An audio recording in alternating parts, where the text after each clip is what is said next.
Materials. I have included the full list of materials in the description. Keep in mind, consider these important details to get the best results for this project. First, we need to use a jar that is smooth and completely clean. For example, in this case, this jar wouldn't allow the light to pass through well because it has this label and also this relief. So, when sticking the tile, even if I clean it thoroughly, the surface will still have this unevenness, which means the project won't have a smooth look. The silicone must be odorless and transparent to allow the light to pass through. Acidic silicone is not recommended because it has a very unpleasant smell that can give you a headache. Whenever you work with silicone, make sure to do so in a well-ventilated area. For small projects, I prefer working with these flexible tubes, rather than the large rigid ones that require a caulking gun. The reason is that whatever silicone you don't use from those larger tubes will dry out in just a few days, and you'll end up having to throw it away.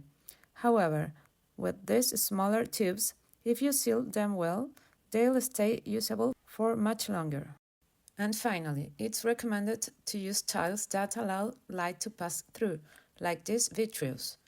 You could also use more solid tiles, but always in light colors, because darker colors won't let the light through. Cutting the tiles.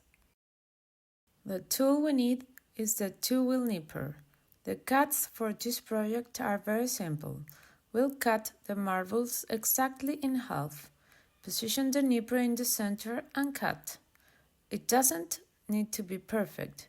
This one turned out pretty well. I like to cover the piece with my hand while cutting to prevent shards from flying. For the glass tiles, we'll give them a petal shape, like this one, by simply trimming down 2 of the opposite edges a little bit. If possible, wear safety glasses during this step to prevent glass from getting into your eyes. Prescription glasses work as well. Since we need the jar to be completely clean, we can't mark it to estimate how much material we need or to transfer our design. In this case, my pattern is simple, so to estimate the amount of material I need and to arrange the tiles spatially, what I did was take a piece of masking tape, fold it over here, and stick my tiles onto it. This way, I can estimate the spatial arrangement. Tiles adhesion. The adhesive is clear, no odor silicone, and I'll be placing it in this plastic tray. I'll apply small amounts of silicone to prevent it from drying out. To apply it, I'll use this stick, and I also have these toothpicks to remove any excess silicone. Lastly, I have a dry cloth to clean my hands as I go.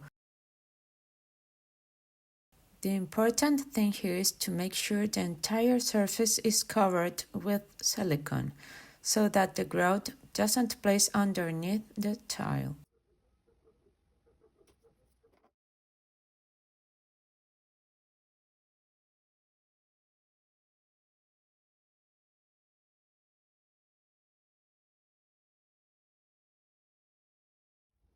The silicone gives you some time to accommodate the pieces before it dries, so make sure to make the most of that. This part should be done quickly. I've glued all the pieces. Now I'm going to make the final adjustments before letting it dry completely for 24 hours before grouting. Make sure that the silicone doesn't reach the height of the tile, so it won't interfere later with the placement of the grout, allowing us to have light where we want light and darkness where we want so. Grouting. It's been a day. You need to check that all the pieces are well attached, because if not, they might come off during grouting. Remember that silicone is a bit flexible, so some pieces might not be as rigid. If any come loose, you'll have to reattach them and let them dry for another 24 hours. We add small amounts of water to the grout powder and stir. Since the base is glass, which doesn't absorb water, we need a cream cheese-like consistency. We also add some PVA glue, which is necessary in this case because glass tends to repel grout.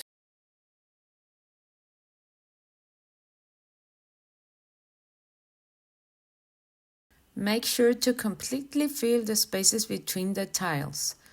The edge finishes are very important in these projects, so take the time needed for that. I'm going to remove the excess grout. Make sure the hand you are putting inside the jar is always clean, otherwise consider to clean the lantern at the end, because the stains will block the proper passage of light. Now let it dry for about 15 minutes before cleaning with a sponge. Let's clean. Dampen the sponge. I like to rinse it out really well. Let's start with the first cleaning using circular motions to make sure all the remaining gaps are being filled.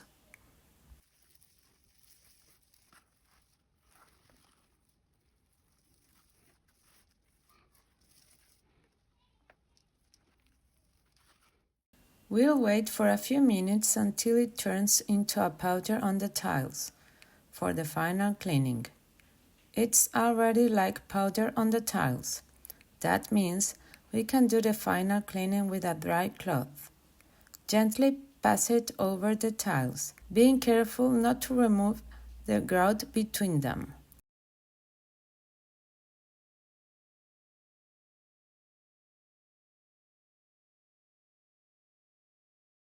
Now it's clean, and I'm going to let it dry completely. As a final touch, and optionally, I'm going to glue this small chain on the top with this universal adhesive.